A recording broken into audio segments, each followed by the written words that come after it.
Bonjour, dans ce tutoriel nous allons voir comment créer notre premier site web dynamique sous la plateforme Java 2E ou la nouvelle version ou la nouvelle nomination Jakarta EE et surtout créer notre première servlet. Voilà, passons maintenant aux pratiques. Voilà, on va créer notre site web dynamique sur la plateforme Java 2E, mais avant tout vous devez installer un Eclipse dédié pour cette plateforme Java EE et un serveur Tomcat. Voilà, donc Eclipse et un serveur Tomcat pour pouvoir créer les sites web et les exécuter. Voilà, pour créer un site web, je vais passer ici, Dynamic Web Projet. Je vais lui attribuer un nom.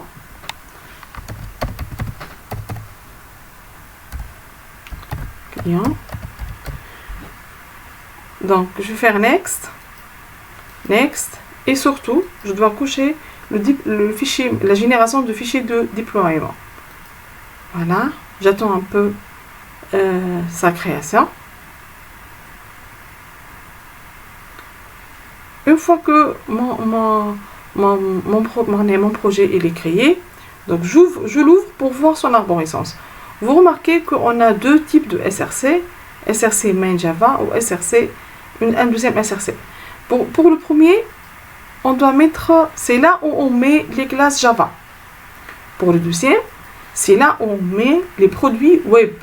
Exemple, HTML, CSS, JavaScript, JSP. Toutes les pages doivent être mises ici.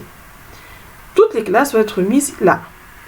Donc, pour le moment, on va créer une servlet. Une servlet, c'est une classe Java qui étant une classe prédéfinie, servlet HTTP, ou qui sert à faire quoi? Bon, pour notre stade de formation au début, on peut dire qu'une servlet, c'est une classe qui va être exécutée sous le serveur où elle devient une page dynamique qui s'exécute sur le navigateur. C'est ça son rôle pour le moment. Une servlet, elle va s'exécuter sous le serveur où elle devient une page web où on peut écrire ce qu'on veut, ou afficher ce qu'on veut, ou saisir ce qu'on veut, tout ça. Et une première définition. En avançant dans le tutoriel, nous allons voir une autre définition pour la servlet. Donc, pour créer une servlet, je viens ici, je clique avec le bouton droit de la souris, je fais New, et puis servlet. Servlet, je vais nommer tout d'abord le package. Le package, ça va être GestC. Ma servlet, je vais la nommer Control. Next. On a dit qu'une servlet elle va devenir une page web qui va être exécutée sous le serveur. Donc une page web, normalement, elle doit avoir un URL. Et le URL mapping, c'est son URL. Mais avec un URL de cette manière, il peut créer des problèmes.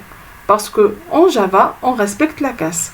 Donc, il vaut mieux donner un nom qui va être appelé dans l'URL, un nom simple avec des minuscules et tout ça.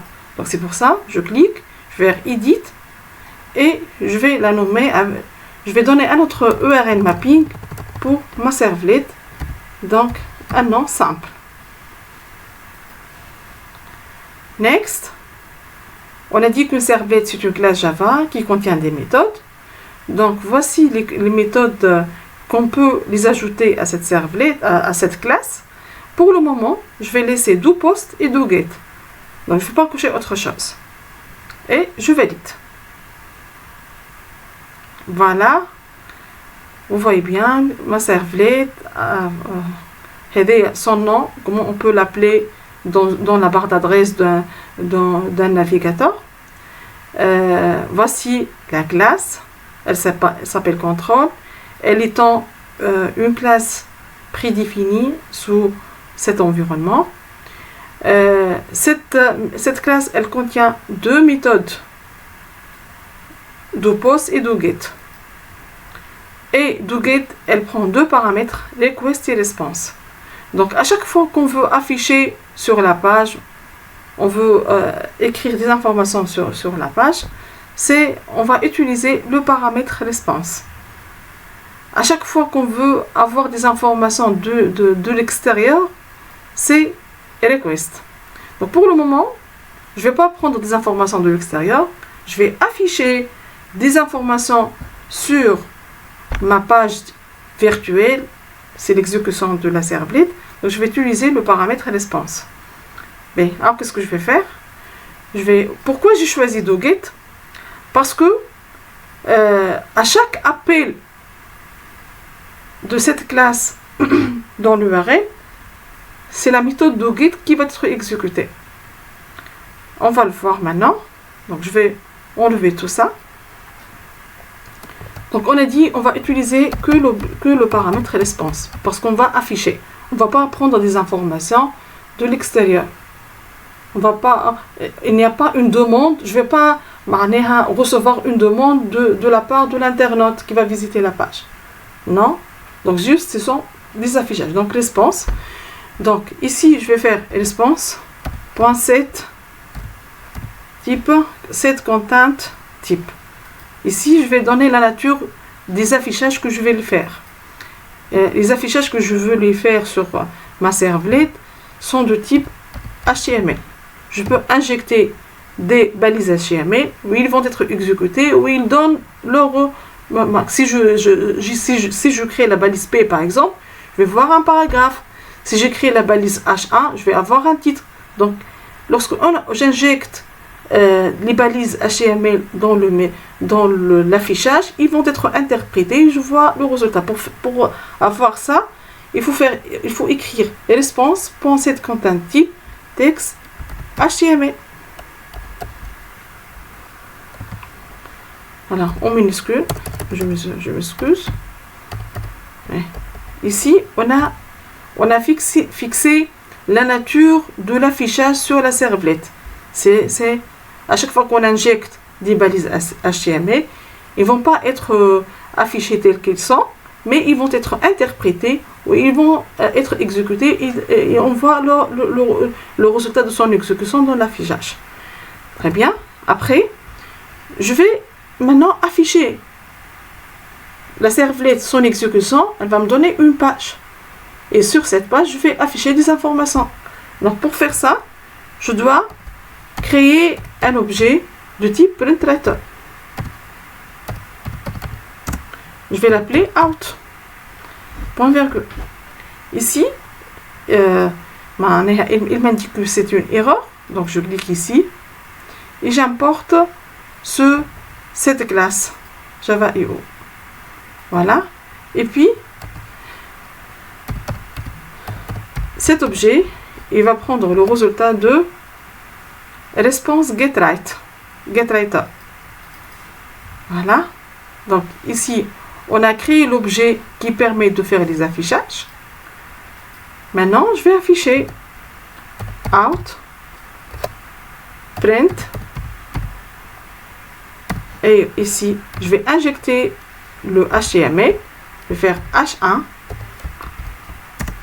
Bienvenue sur ma page. Et je ferme le H1.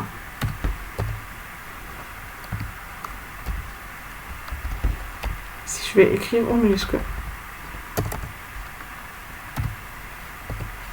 Voilà. Tout est bien fait. Donc comme ça, vous voyez bien que j'ai écrit une balise HTML où elle va être interprétée. Je vais voir son résultat grâce à cette instruction. Donc maintenant, je vais exécuter. Je clique avec le bouton droit de la souris. Avant tout, je dois enregistrer. Et puis, je clique avec le bouton droit de la souris. Run as en serveur. Je clique ici. Je choisis Tomcat. Next. C'est bon, tout est bien fait. J'attends un peu l'exécution.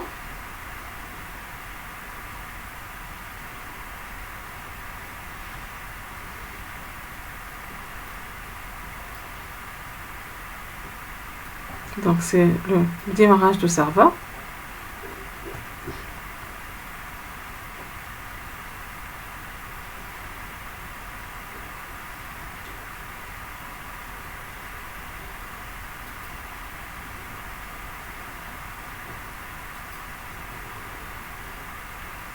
Voilà le résultat de l'exécution de la servlette. La classe, son exécution, c'est une page qui s'affiche sur le navigateur. Et ce que j'ai écrit ici sur outprint, bienvenue sur ma page avec H1. H1, elle était interprétée, la balise, où elle m'a donné le résultat. Donc le résultat sur la page. Voilà. Merci pour votre attention pour cette vidéo et on va terminer dans le prochain tutoriel ou la prochaine vidéo.